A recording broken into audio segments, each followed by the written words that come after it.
Hello, ladies and gentlemen. Welcome back to another episode here on African Confessions. I am back with another episode. There is a message that I want to share with you guys, and this message, it comes from a translation of a message that I received. The translation reads like this: Hello, Brother Nashi, how are you? Please post my story as hidden identity. I am a woman who got married, and my husband, he has a lot of money. My husband comes from a wealthy family. As for me, my parents, they are really poor. And when I got married to my husband, I was really happy and excited. Even my parents, they said that indeed we have seen that there is a God in heaven who has decided to remember us through our daughter.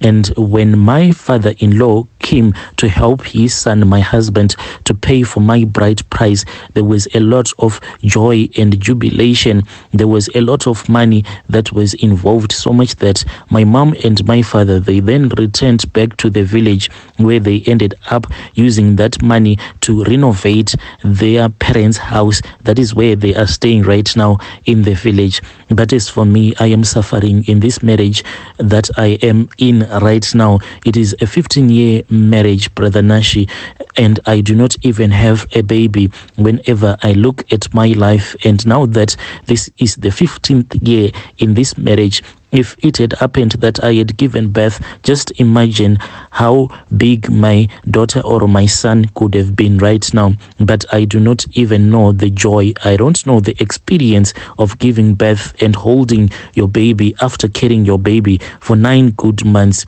And my brother, me and my husband, we are suffering a lot, even though I knew this boyfriend of mine. So me and my husband, the way that we met at school, and I can say that he was my childhood friend.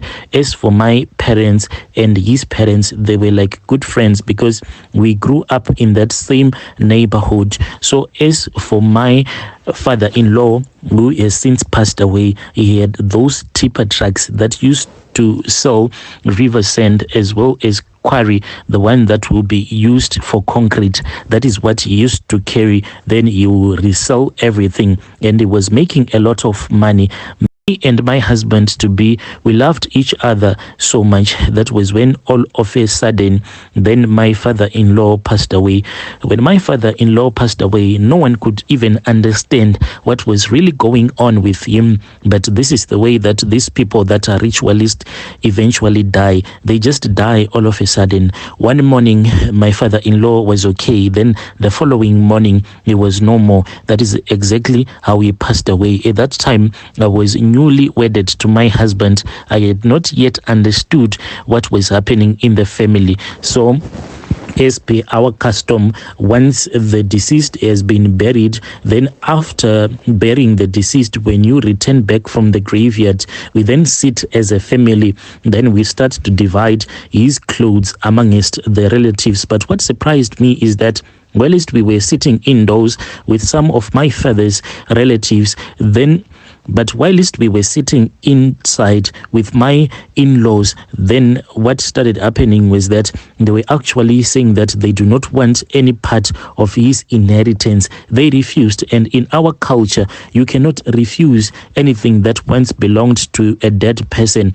If you do not want anything, what you have to do is that you accept it. Then you go and you bury it close to the river, where it is always wet. It is a taboo to refuse something that would have been given to you as an inheritance. But there was a lot of infighting. At first, people didn't want the other people that were there at his funeral to know that this is what was going on. But they started quarreling, and some of them, they left and they said that we do not want to be a part of this. This man, he was a ritualist. We do not want to have anything with him. Brother Nashi, soon after my father-in-law had died, then all of his businesses came crumbling to the ground as if he had died as a poor man. His family and I started to suffer as well. There was even a point in time whereby my husband, he was running mad. He could not even understand anything. That was when my husband all of a sudden said that I will need to go back to Malawi, because as for his mother is from Malawi. So he had to travel to Malawi for Why he had to travel to Malawi, I do not even understand. So I decided to let him go. He then went to Malawi. Upon his return, Brother Nashi, that was when he came and he gave me a huge sum of money. He said, "Oh, my dear wife, this money, it has been given to me by my mother's relative, and I do not want us to lose this money. Can you place it somewhere?" It was the only place that I could keep it.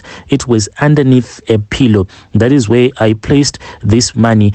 Each and every now and then, I would actually check to see if the money was there, but the problems kept on troubling me, where that I was unable to conceive a child for him. Me and my husband, we then sat down and we said that this money that he had came from Malawi with the 2,000 US dollars, we were supposed to find a good mechanic who was going to work on one of the tipper trucks so that we can actually start using it again. But we wasted all of that money and nothing worked. Then the grandmother from Malawi called, and when the grandmother called, that was when a lot of things started happening to me, things that I do not even understand up to today. And those are the problems that has brought me here on your platform. What started happening is that there was this other night, Brother Nashi, I felt like I just needed to have intercourse, like just to have abnormal sex. Me and my husband, we had that abnormal sex. Then I started to bleed. I then noticed that whenever I am on my periods, the floor, it is just too heavy and it is not normal at all. Sometimes when I wear a sanitary pad, then after 2 hours, I have to change that sanitary pad. I then noticed that my husband, he is always watching over me whenever I am on my periods. The moment that I remove a sanitary pad, he will be sitting very close to me and he will say, "Oh, my wife, do not trouble yourself. Since you are on your periods, I do not even want you to go outside to do any dishes, to do any of your duties. I am going to do everything for you." He will then take that sanitary pad and he will go with it outside. It doesn't matter if I change my sanitary pad at 1 a.m. in the morning, he will actually risk going outside so that he can go and throw this sanitary pad outside. As for me, I used to have this small bin that will be in my bedroom. So after changing one of my sanitary pad that I would have used, then I will put it in a small plastic bag and place it in that dustbin. Then early in the morning, I will go and throw it at the refuse bin at the back of our yard. But he does this at night. I asked him why he was doing this. He said that he was just taking care of me, and whenever I am on my periods, that is when my husband decides to burn all the refuse at the back of our house. He only does these things when I am on my period. What bothered me this other night was that I was fast asleep. After several days, when he had been asking to make love to me when I am on my periods, and I said, "We cannot do that. That is just nasty." When I was fast asleep, Brother Nashi, I felt this rush of a feeling that was I then felt this rush of a good feeling that was going all over my body. It was just pure pleasure. When I woke up, I then found out that my husband, he had just shifted my underwear to the side and he started making love to me whilst I was on my periods like that. I do not even know what to do anymore. I am so confused. Now, each and every month, when I go on my periods, I go on my periods for 7 good days.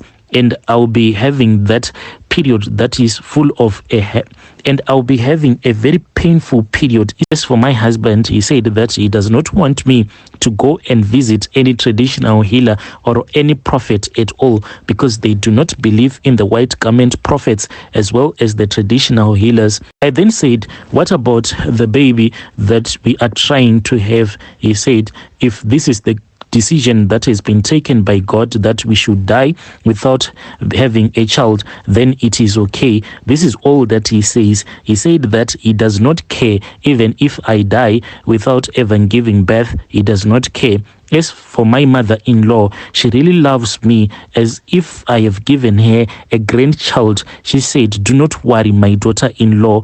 A child does not matter at all. What matters is that I can see that you love my child with all of your heart. That is all that matters to me. But I know that a lot of mother-in-laws out there, once they see that their daughter-in-laws, they cannot provide a child for their son, then they would start treating their daughter-in-laws very badly. But this family, the way that they treat me as if I am their princess, Brother Nashi, and I am so confused about this thing that is happening, especially the things that my husband does whenever I am on my periods. And when I look at his business, because since I started to have this heavy bleeding on my periods, then he started to make a lot of money. It only happens when I am on my periods. So I am thinking that I am being used for rituals. Please assist me. What is the proper decision that I can take? I do not want to run away from him because I know my mom's situation back in the village. They are all dependent on my husband because my husband is like a financial blessing to the whole family. The moment that I remove myself from my life, then I know that my family as a whole, they are going to suffer because they are all dependent on the wealth of my husband and his wealthy relatives. But deep down, I am suffering. Should I just make this sacrifice for the sake of my entire generation so that they can actually live a better life? Dear listeners, right there was a narration of a message that I received. Strange things do happen in this world. You should just run away, my dear sister. Do not make that sacrifice for the rest of your family. Just run away.